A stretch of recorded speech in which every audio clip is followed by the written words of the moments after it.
बिहार के सुदूर इलाके में बसा वो गांव आज गांव नहीं लग रहा था।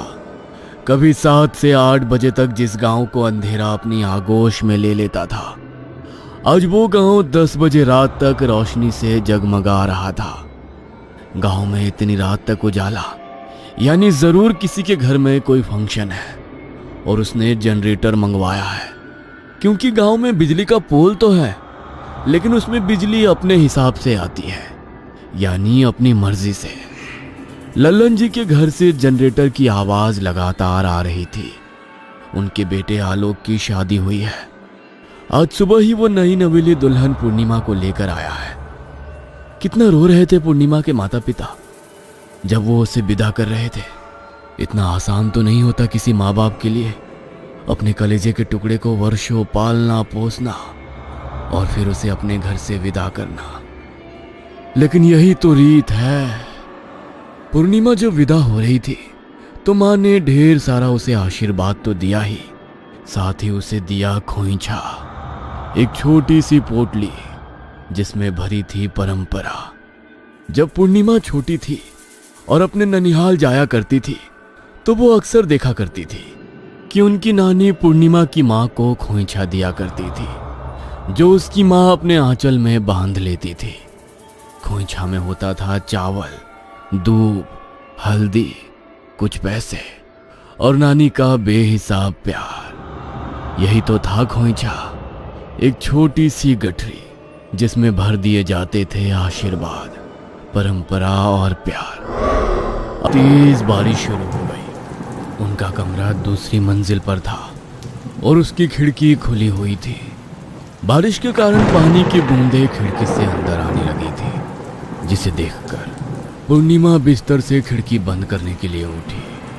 वो खिड़की बंद कर ही रही थी, तभी उसकी नजर खिड़की के बाहर गई और उसने खिड़की के बाहर जो देखा उसे देखकर उसके चेहरे का रंग पूरी तरह बदल गया। उसकी नजर एक लड़की पर गई जो हवा में उड़ रही थी। उसके बाल खुले हुए थे जो उसके चेहरे तक आ रहे थे, जिससे उसका चेहरा ढक गया था। उस लड़की को देखकर पूर्णिमा की चीख निकल गई। आलोक, आलोक, आलोक, बाहर कोई है। तभी हवा का एक तेज झोंका आया, जिससे लड़की के बाल उसके चेहरे से हट गए और उसका चेहरा दिखाई देने लगा। उसकी आंखें गुस्से से भरी हुई थी और वो पूर्णिमा को घूर रही थी। लेकिन उस चेहरे को देखकर तो पूर्णिमा के दिल की धड़कन और भी ज्यादा बढ़ गई। उसका चेहरा पूरी तरीके से पसीने से भीग गया। कुछ देर पहले जिस चेहरे पर रौनक थी, वो चेहरा पीला पड़ गया था। क्या हुआ पूर्णिमा?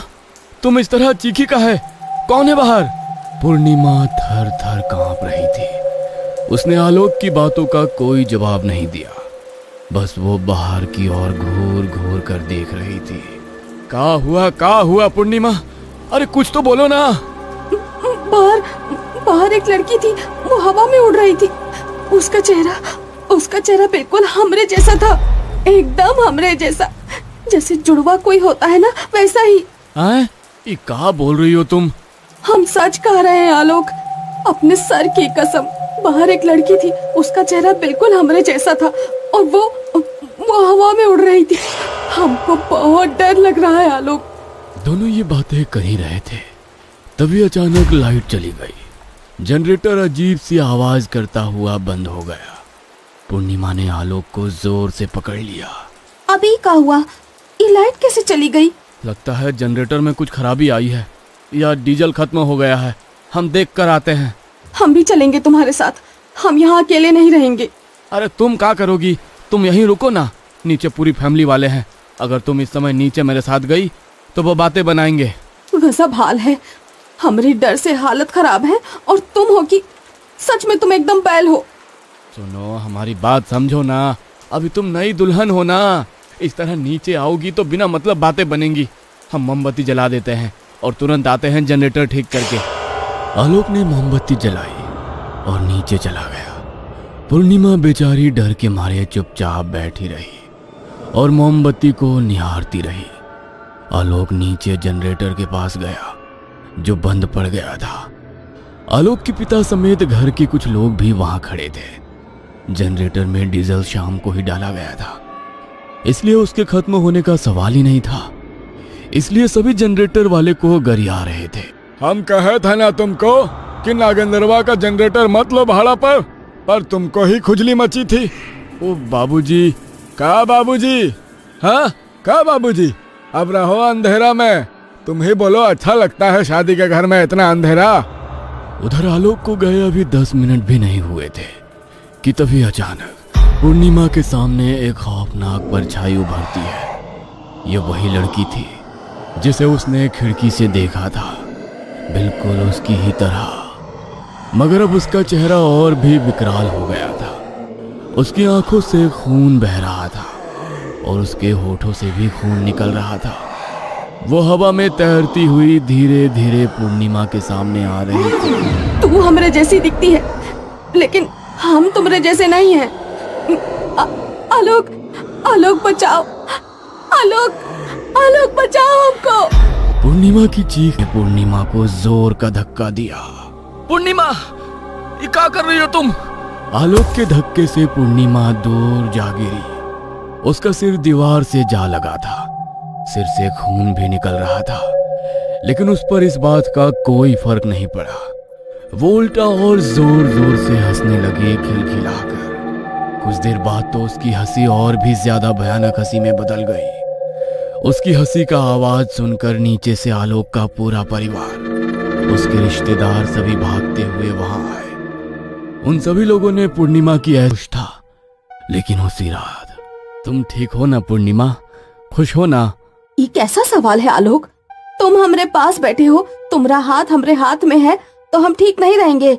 ऐसा फालतू सवाल हमसे मत पूछा करो। बाप रे, इतना गुस्सा। अच्छा पूर्णिमा, तुमको याद है अपना पहला मुलाकात? नहीं, हमको कुछ याद नहीं है। अरे बाबा, माफ कर दो हमको। अब हम तुमसे वैसा सवाल नहीं पूछेंगे। माफी ऐसे मांगते हैं? तुम भी ना एकदम बैल हो, बैल। अरे ब्याह हो गया है अपना, थोड़ा चुम्मा उम्मा लो, गले वाले लगाओ, तब ना हम माफ करेंगे। पूर्णिमा की बातों को सुनकर आलोक के चेहरे पर हंसी आ गई और वो पुराने दिनों की याद में खो गया। आलोक अपनी नई हीरो। 2 दिन बाद आलोक भी अपनी पूर्णिमा के पास हमेशा के लिए चला गया। पूर्णिमा की मौत के 3रे दिन की बात है। आधी रात का समय था। उस दिन जोरों की बारिश हो रही थी। पूर्णिमा के माता और पिता सोने की कोशिश कर रहे थे, लेकिन उन्हें नींद नहीं आ रही थी। दोनों की आंखों से लगातार आंसू बहे जा रहे थे। ये सब का हो गया रे?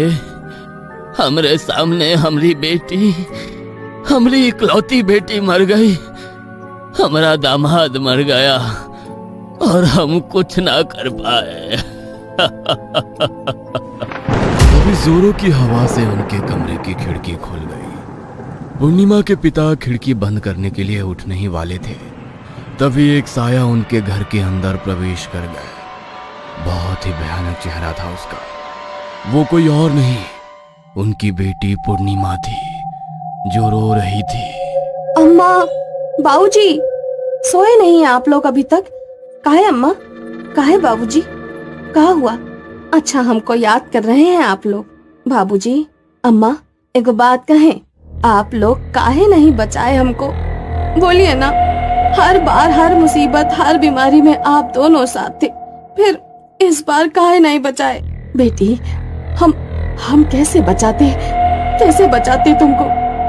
हाँ, ये भी सही है, आप दोनों कैसे बचाते हमको, क्योंकि हमको मारने का इंतजाम तो आप दोनों ने ही किया था।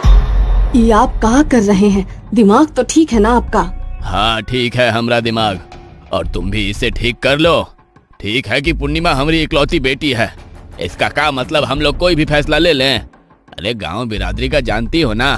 अरे जीने नहीं देंगे वो हम लोगों को। पता है ना, वो लड़का जिसने इसे प्यार के जाल में फंसाया है वो दूसरी जात का है। हाँ तो क्या हुआ, है तो इंसान ही। देखो, भावुक होकर मत सोचो। एक ऊंची जात की लड़की किसी दूसरे जात में बिहाएगी तो पता है ना क्या होगा। तो फिर आपने शादी के लिए हाँ क्यों कर दी? हाँ तो हम क्या करते? तुम देखी नहीं कैसे चाकू हाथ में लेकर उस दिन वो बैठ गई थी? और कह रही थी हमारी शादी आलोक से नहीं करेंगे तो हम नस काट लेंगे। पूर्णिमा के माता और पिता एक अजीब सी दुविधा में थे। वो बेटी से प्यार तो करते थे, लेकिन बिरादरी से बगावत करने की उनमें हिम्मत नहीं थी। वो उसे गला घोंट कर मार तो नहीं सकते थे, लेकिन उसकी मौत का उन्होंने पूरा इंतजाम कर दिया था और इसके लिए उन्होंने सहारा लिया था खोइछा का। खोइछा कोई साधारण रस्म नहीं है। ये तो मायके की वो आखिरी चिट्ठी होती है जो माँ अपनी बेटी के आंचल में चुपचाप बांध देती है, बिना कुछ कहे, बिना कुछ बोले, बस आंखों की नमी से। चाहे शादी की विदाई हो या कोई तीज त्योहार। मैंने तांत्रिक से बात कर ली है। हमें बस पूर्णिमा के खोइछा में अन्य सामग्रियों के साथ कुछ और चीजें भी डालनी है जो तांत्रिक हमें देगा। हम ठीक तो कर रहे हैं ना जी।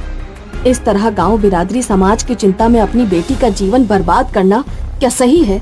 पता नहीं, पर कोई चारा नहीं है। अगर नहीं करेंगे तो फिर वर्षों की हमारी और हमारी पुरखों की इज्जत मिट्टी में मिल जाएगी।